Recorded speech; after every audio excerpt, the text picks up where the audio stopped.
Welcome to my channel winkers midfielders. So आज हम Brentford और यूनाइटेड के मैच के प्रीव्यू की बात कर लेते हैं, जो कि इंडिया के हिसाब से आज नहीं, मतलब बेसिकली रात को 1:30 बजे होगा और संडे हो चुका होगा इंडिया के हिसाब से।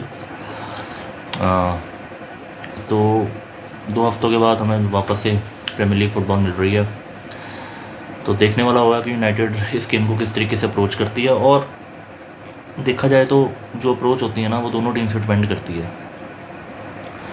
यूनाइटेड के लिए ब्रेंटफोर्ड को देखना बहुत ज़रूरी होगा। ब्रेंटफोर्ड क्या अप्रोच रखती है, क्या ब्रेंटफोर्ड फ्रंट फुट पे खेलती है। इफ़ ब्रेंटफोर्ड फ्रंट फुट पे खेलती है, जो कि बेसिकली ये बैक 3 फॉर्मेशन पे खेलते हैं, जिस तरीके से भी खेलते हैं 3-5-2, तो they will try to press our full backs quite high. वो अपनी हाई लाइन को आगे रखने की कोशिश करेंगे।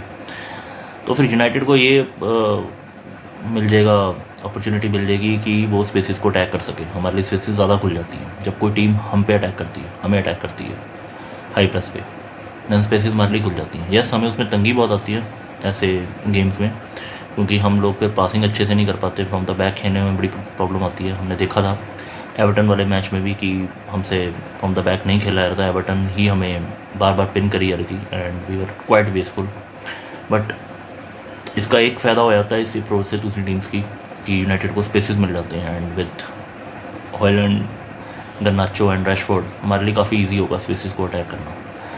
तो बाकी दूसरी अप्रोच अगर ब्रेंटफोर्ड की हुई कि हमने जी अपनी टीम को पीछे रखना है, then United can have ball at the back. United के पास बैक में बॉल रहेगी।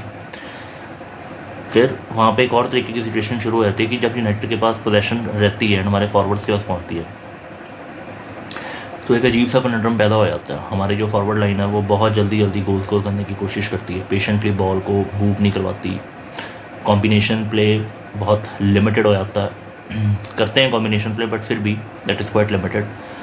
एंड जब जल्दी बॉल आती है हमारे फॉरवर्ड पे, वो जल्दी शूट करते हैं and we lose the ball, और हम बॉल बहुत जल्दी से लॉस कर जाते हैं। एंड उससे क्या होगा कि क्योंकि हमारी टीम को मौका मिल जाएगा आगे बढ़ने का, इतनी स्पेसिस दूसरी टीम के लिए खुल जाएंगी,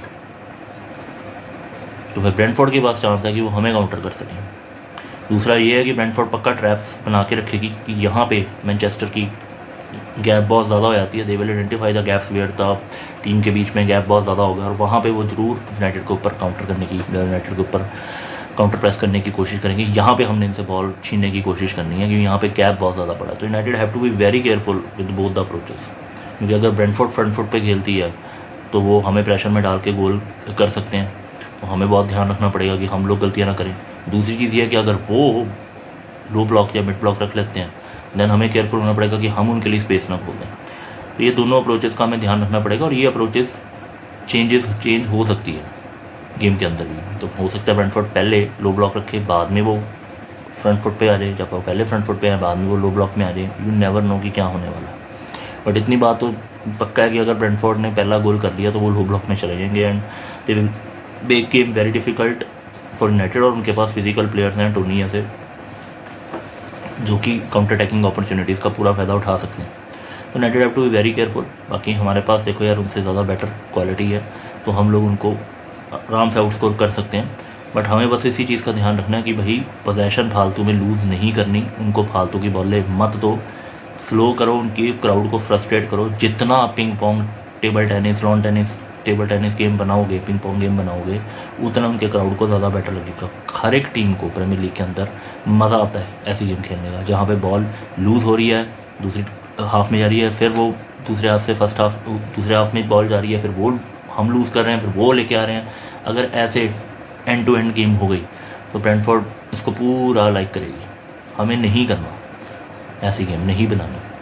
यही फ़र्क है आर्सेनल में, सिटीज़ में और लिवरपूल में, वो एंड टू एंड गेम नहीं बनाते। देखा है ना फिर लिवरपूल का क्या हाल हुआ जब एंड टू एंड गेम बनी, देख लिया ना क्या हाल हुआ लिवरपूल का। ये हाल होता है, जो टॉप लीग टीम्स है ना, वो कभी भी गेम एंड टू एंड नहीं बनाना चाहते।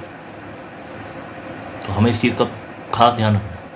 बाकी हमारी टीम काफ़ी वापस आ चुकी है, तो midfield will be headache for Eric, कि वो कोबी मैनू काफ़ी देर से फुटबॉल खेल रहा है, कि वो उसको इस मैच में स्टार्ट देंगे कि नहीं देंगे, उनको सेकेंड हाफ में बनाना चाहते हैं, वो उनके ऊपर है। हो सकता है हम लोग कैसेमीरो, माउंट और ब्रूनो की वापसी देखें, यहाँ पे हो सकता है माउंट को इस बार नंबर 10 में खेलने का मौका मिल जाए, rather than Bruno Bruno ping कर सकता बॉल बेटर माउंट से, बाकी दोनों इंटरचेंज भी कर सकते हैं। हो सकता है माउंट को फिर से माइनो को फिर से मौका मिल जाए मिडफील्ड में। हो सकता है कैसीमीरो की जगह एमराबाट आ जाए, वैसे एमराबाट के चांसेस कम लग रहे हैं, बट फ्रंट में तो हमें क्लियर ही है रैशफोर्ड, गर्नाचो और हॉयलैंड ही होंगे। एंटनी का मुझे लगता नहीं है, उसको सेकंड हाफ में बुलाया जाएगा। तो डायलो इंजरी है लेफ्ट बैक पे, I think again वैन-बिसाका, right back Diallo, centre back will be वरान, एंड आई डोंट थिंक कि ना तो मैग्वायर और लिसांड्रो को इंट्रोड्यूस किया जाएगा। मैग्वायर तो मुझे लगता है मैच फिट ही नहीं है, बाकी लिसांड्रो इज़ कुड भी मैच फिट, बट उसको सेकंड हाफ में इंट्रोड्यूस किया जाएगा। So it will be, I think it will be Lindelof again. सो यूनाइटेड की टीम तो यार लगभग सेट है, ठीक है, बट क्योंकि Eric is quite a pragmatic coach, Eric काफ़ी प्रैग्मेटिक है, तो वो जो प्रैग्मेटिज्म आएगी गेम के अंदर, वो अप्रोच दूसरी टीम के ऊपर ही डिपेंड करने वाली है। सो वी हैव टू सी कि क्या ब्रेंटफोर्ड हमारे लिए लेके आ रही है। जो भी लेके आएगी, जो भी सिचुएशन ब्रेंटफोर्ड हमारे लिए पैदा करेगी, हमें उसे हैंडल करना पड़ेगा, हमें उनके ट्रैप से बचना पड़ेगा। We have to be street smart, हमें पोजेशन रखनी चाहिए, बॉल अपने पास रखनी चाहिए, अच्छे से रखनी चाहिए।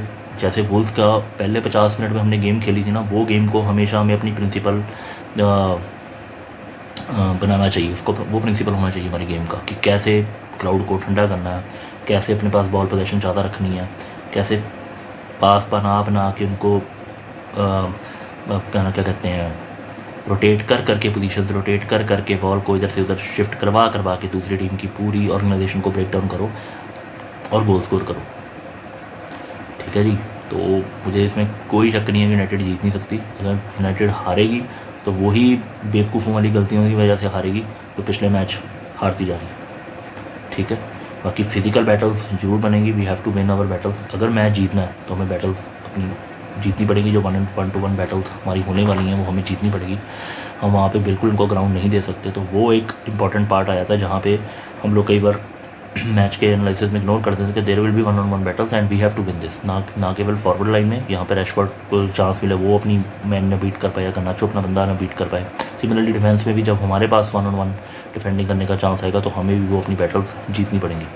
बाकी we will have our chances, हमें अपने चांसेस मिलेंगे and we will create our chances. Then हमारे स्ट्राइकर्स या अटैकर्स के ऊपर या सारे मिडफील्डर्स के ऊपर आ जाता दारमदार कि वो गोल जरूर करें, ठीक है, मिस ना करें। क्योंकि वही वाली बात है कि अगर हम चांसेस मिस करेंगे, उधर से ब्रेंटफोर्ड ने एक घटिया सा कोई कॉर्नर से कोई फ्री किक से गोल कर दिया, देन हम लोग प्रेशराइज हो जाएंगे। So it's a very very क्या लो केजी सी गेम है, but still there is a confidence मुझे भी है एंड आई थिंक यूनाइटेड की पूरी टीम को भी कॉन्फिडेंस है कि वो इस फॉर्म को हैंडल कर लेंगे, कि उनके ऊपर इस चीज़ का कोई प्रेशर नहीं आएगा कि जी पिछले साल ही हम 4-0 से हार गए थे इस टीम से, ठीक है जी। वो हो जाता है, अच्छी टीम्स के साथ हो जाता है, बट मुझे नहीं लगता ना वो टाइम ऐसा है ना वो सिचुएशन ऐसी है। तो United is on upward trajectory and if we win this match against Brentford तो हम लोग प्रेशर अपना पुट अप करते रहेंगे 4th और 5th पोजीशन पे। एंड आई थिंक जो मेरी यही प्रेडिक्शन है कि we will be in the Champions League next season.